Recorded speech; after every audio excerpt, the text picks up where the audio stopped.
आइए देखते हैं तस्वीर नगर पंचायत रोहतास 01 पैक्स चुनाव का पूरा मंजर। नॉमिनेशन से लेकर जीत तक विनोद सिंह का सफर।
इस वक्त हमारे पास जो मौजूद हैं पैक्स अध्यक्ष जनाब विनोद सिंह साहब, इन्होंने तीसरी बार जीत हासिल की है और इससे कबल इनके पिताश्री 2 बार पैक्स के वो अध्यक्ष रहे और फिर 2014, 2019, 2024 में खुद इन्होंने और अपनी जीत को हासिल किया है।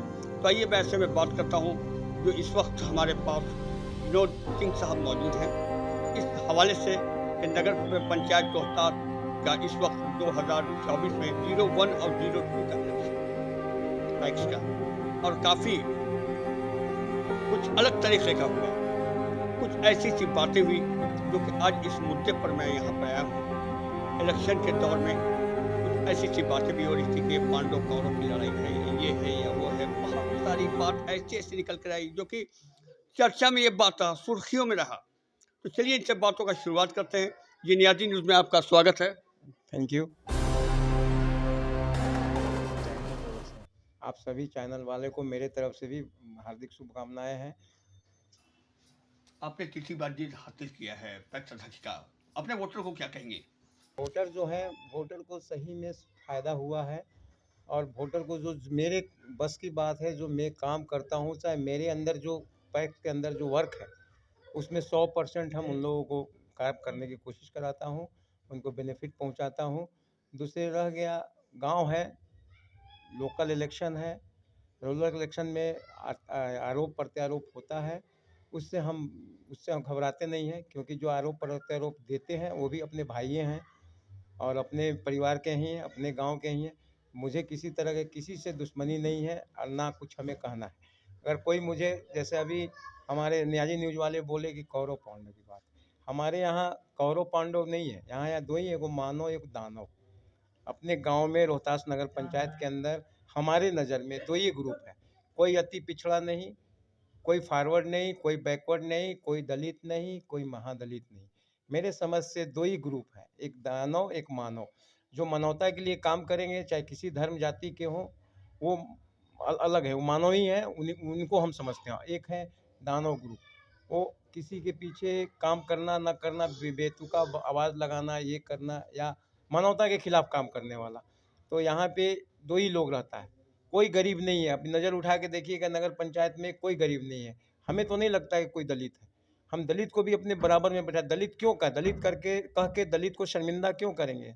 ऐसा हमारे नज़र हमसे नहीं हो सकता। एकदम जाति पाति धर्म से ऊपर मानवता के लिए जो काम करेगा, मानवता के लिए जो भी खड़ा है, वो सबसे बड़ा माने वही मेरा अपना है। और जो मानवता के खिलाफ, अब जैसे कहीं बोला गया 5 पांडव 5 जाति, जाति है ही नहीं। इसी कारण हमारा देश के अंदर एकता यूनिटी जो है ना, टूट रहा है।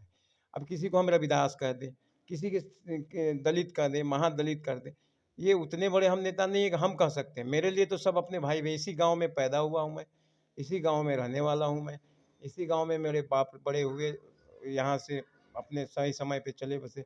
तो मेरा कोई ना कोई रिश्तेदार है, चाहे किसी समाज का हो, किसी धर्म का हो, वो तो मेरा चाचा लगेगा, नहीं तो मेरा भतीजा लगेगा या मेरा दादा लगेगा। इसलिए मैं तो नहीं दलित महादलित मैं नहीं कैटेगरी वाइज नहीं कर सकता। मेरे लिए सब एक हैं। वहाँ ज़रूर मैं बोलूँगा जो मानवता के खिलाफ कोई गलत आह्वान करे, गलत नारा लगाए, उस चीज़ के बारे में मैं उनका हरदम विपक्ष में रहूँगा, हरदम खिलाफ बोलूँगा।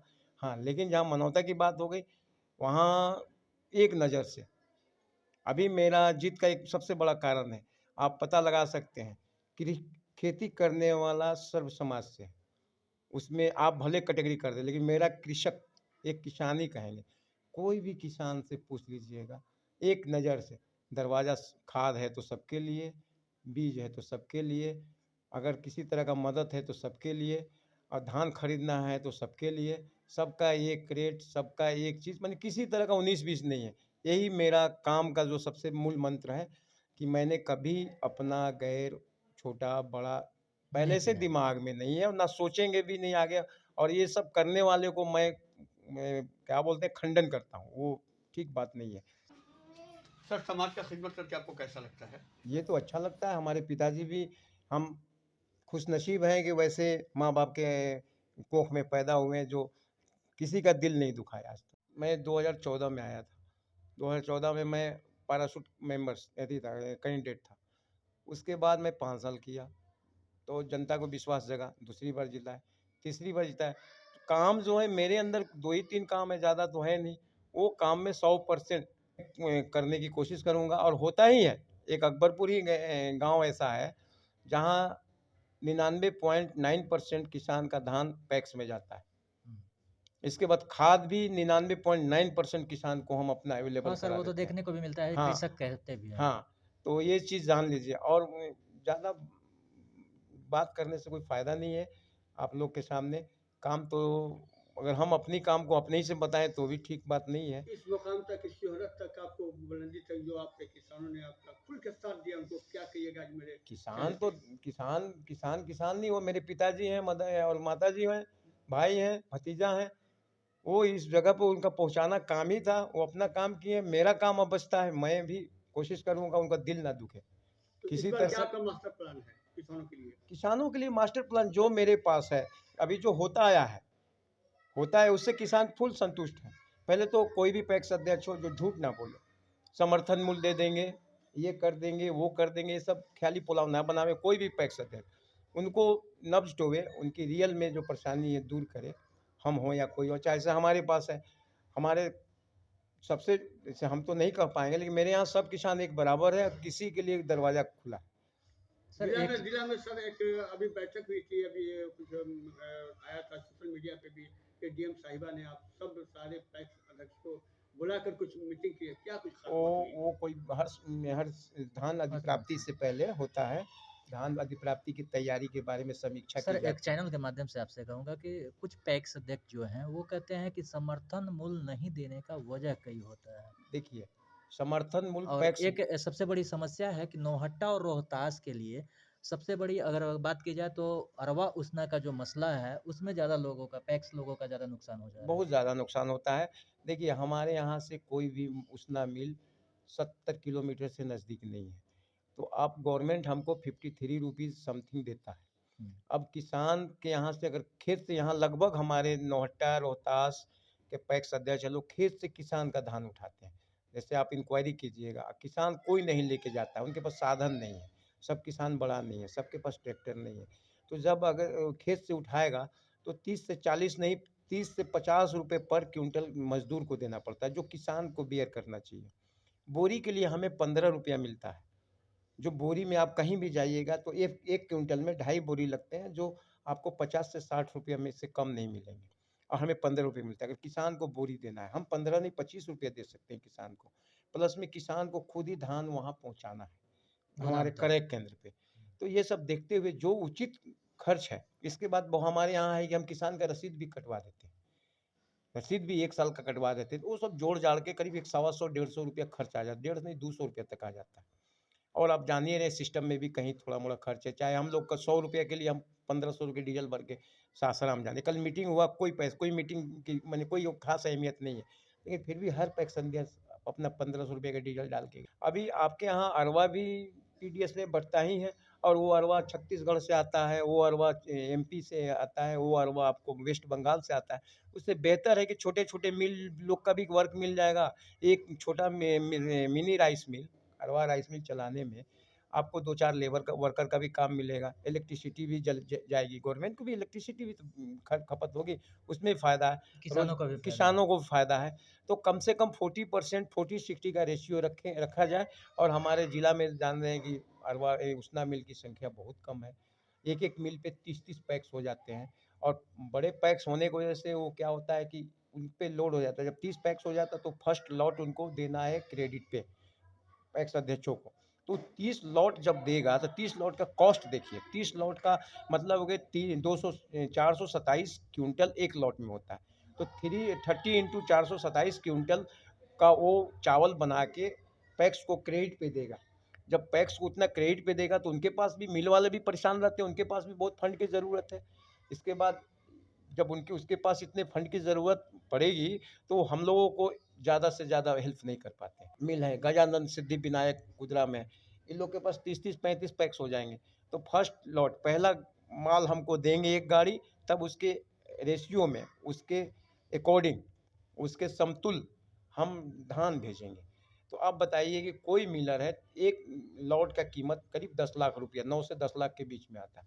अगर 30 लाख माने 30 गाड़ी दिए तो 3 करोड़ रुपए उनकी चले जाते हैं। तो अब बताइए कि मिलर का कैपेसिटी, मिलर का मैन्युफैक्चरिंग या प्रोडक्शन एस्टैब्लिश्ड करने में 3 करोड़ लगता है, और 3 करोड़ उसको क्रेडिट पे देना अगर पड़ेगा। इस क्षेत्र में सर एक उसना चावल का भी प्लांट लगने का कोई उस तरह का प्रोसेस दिखता है या नहीं, या विशेषकर डीएम साहब को कहना चाहेंगे कि इस क्षेत्र में एक उसना चावल का मिल मुहैया कराया जाए? देखिए, विभाग से उसना चावल का आया हुआ है लगने के लिए, लेकिन उसना चावल का जब आया हुआ है तो कोई भी पैक्स अध्यक्ष 40% अपने पास से लगाएंगे। हाँ, तो हम लोगों का तो लाइफ 5 साल का है। हो सकता है सेकंड अगले बार हम ना आवे, तो हम 2 करोड़ निजी फंड यूज़ करके, ऐसा पैक्स अध्यक्ष कोई है भी नहीं कि 2 करोड़ लगा भी सके। इसलिए कि हम लोगों को बचता-उचता कुछ है नहीं, दिखने में तो बहुत होता है। जी, जी। जैसे बोला ना दूर के ढोल सुहावन, तो उसी टाइप का है। हम लोग को बचता-उचता नहीं है, और खासकर रोहतास नौहट्टा वाले तो काफ़ी परेशान हैं। ट्रांसपोर्टेशन में इतना मार खा जाते हैं हम लोग, क्योंकि हमें वही 53 रुपए बताया आपको सर कि आप मिल लोग इस जो समस्या है वो जिला अध्यक्ष को कभी रखते हैं या नहीं इस तरह जिला की? अध्यक्ष नहीं, हम लोग जाके सहकारिता मंत्री से, जी। फूड कारपोरेशन इस एफसीआई के। क्षेत्र के बिहार स्टेट कोऑपरेटिव चेयरमैन भी इसी क्षेत्र के जी, हैं। जी, जी। इस तरह की बातों से तो वो वो रूबरू हैं। आज के डेट में हमारे मुख्यमंत्री के सामने कोई बोलने वाला नहीं है। हम इससे पहले बिहार कोऑपरेटिव मंत्री से मिल चुके हैं, लेसी सिंह जी से मिल चुके हैं, और आपको एक चौधरी साहब थे, देखिए मैं नाम भूलता हूँ, वो राज्यसभा सदस्य ही थे अपना, क्या बोलते हैं वो, स्पीकर। वो बोले कि उनके सामने कोई नहीं जा सकता, हम सीनियर हैं, हम भी नहीं जा सकते। हर लोग का यही है, घुमा फिरा के वही बात करना है कि जो है सर ये बॉस इज बहुत ऑलवेज बड़ी राइट। खुलासा हाँ, कर दिया बॉस इज आपने कि मुख्यमंत्री के जी, सामने कोई नहीं बोलता। नहीं, कोई नहीं बोलता है। सब लोग बोलते हैं कि बस वो हमारे गार्जियन है, उनके सवाल का जवाब हम लोग नहीं दे सकते। यानी कि मुख्यमंत्री को इस अभी आवाज हमारे को सुनना पड़ेगा जी, सर। हमारे माननीय डॉक्टर सुरेंद्र प्रसाद यादव जी जो थे, इसके पहले कोऑपरेटिव मिनिस्टर थे, उनसे हम जाके मुलाकात किया, तो उन्होंने बोला कि वो तो गार्जियन है, जबकि आरजेडी के वो थे, हमारे मुख्यमंत्री जी यूनाइटेड के थे। उस समय भी हर जगह गए हम लोग, हमको लगता है कि विगत 3 साल से हम लोग दौड़ रहे हैं, लेकिन कहीं भी कोई वैसा कोई सवाल बातें नहीं हुआ। सबका यही कहना है कि उनके सामने कौन बोलेगा, उनके सामने कौन बोलेगा। तो अब जब वो लोग मंत्री होकर नहीं बोल पाएंगे तो हम पैक्स अध्यक्षों का क्या औकात। हम सर लोग बहुत बहुत हाँ, धन्यवाद अपनी व्यथा रखने के लिए। सबसे बड़ी परेशानी यही है कि मुख्यमंत्री जब उन्हीं की निगाह पड़ेगी तो होगा। ये अंदरूनी बात यही है, उनकी निगाह जब तक पड़ता नहीं है तब तक कुछ होने वाला नहीं है। चलिए thank you sir, thank you. ये तो